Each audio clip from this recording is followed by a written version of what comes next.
நாங்க இன்னைக்கு சேலம் செல்வி மெஸ் தான் வந்திருக்கோம். இங்க வந்து வெஜ் எதுவுமே கிடையாது. அது ஃப்ரண்ட்லயே டிஸ்ப்ளே பண்ணியிருந்தாங்க. வெஜ் மீல்ஸ் எதுவும் இல்ல. நான்வெஜ் மட்டும் தான் அப்படின்னு சொல்லிட்டு. நாங்க ஒவ்வொரு வாட்டி ஊருக்கு போகும்போதுமே பார்க்கவும் இங்க ரொம்பவே ரஷ்ஷா இருக்கும் இந்த ஹோட்டல்ட்ட. சரி ஓகேன்னு சொல்லிட்டு இன்னைக்கு நாங்க போயிருந்தோம். நாங்க ஒரு 6:30 கிட்டலாம் போயிருந்தோம். அப்ப அதிகமா கூட்டம் எதுவுமே இல்ல. நல்லா ஃப்ரீயா தான் இருந்துச்சு. அந்த டைம்லயே நெறைய பேர் பிரியாணி தான் வாங்கி சாப்பிட்டுட்டு இருந்தாங்க. நாங்க பிரியாணி எதுவும் ஆர்டர் பண்ணல.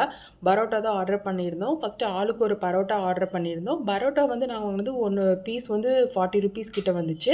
அதுக்கு அவங்களே குழம்பெல்லாம் குடுத்துட்டாங்க. மட்டன் குழம்பு, சிக்கன் குழம்பு குடுத்துருந்தாங்க. ரொம்பவே 2 குழம்புமே நல்லா இருந்துச்சு. நல்லா காரமா சாப்பிட பிடிக்கும் அப்டின்னா, நீங்க ட்ரை பண்ணலாம். ரொம்பவே நல்லா இருந்துச்சு பரோட்டாலாம் இங்க. நெக்ஸ்ட்டு மட்டன் ஃப்ரையுமே ரொம்ப நல்லா இருந்தது. நல்லா மசாலா போட்டு நல்லா ஒரு டவா ஃப்ரை மாரி குடுத்துருந்தாங்க. நல்லா பீஸ் எல்லாம் நல்லா வெந்து ரொம்பவே அருமையா இருந்துச்சு. குழந்தைங்களுக்கு நாங்க சில்லி சிக்கன் தான் ஆர்டர் பண்ணியிருந்தோம். அவனுங்க சில்லி சிக்கன் கேட்டிருந்தாங்க. ஸோ, அவங்களுக்கு சில்லி சிக்கன் ஆர்டர் பண்ணியிருந்தோம். அப்புறம் நாங்க ஒரு பரோட்டா சாப்பிட்டு, ஒரு கல் தோசை சாப்பிட்டோம். கல் தோசைக்குமே குழம்பு ரொம்பவே நல்லா இருந்தது. சாப்பிட்டுட்டு நைட்டு வீட்டுக்கு கிளம்பியாச்சு. அங்க ஹோட்டல் பின்னாடியே பார்த்தீங்கன்னா, நல்ல ஒரு பெரிய பார்க்கிங்குமே அவைலபிளா இருக்கு. இந்த வீடியோ பிடிச்சிருந்தா லைக் பண்ணுங்க. மறக்காம சேனலுக்கு சப்ஸ்கிரைப் பண்ணுங்க. தேங்க்ஸ் ஃபார் வாட்சிங்.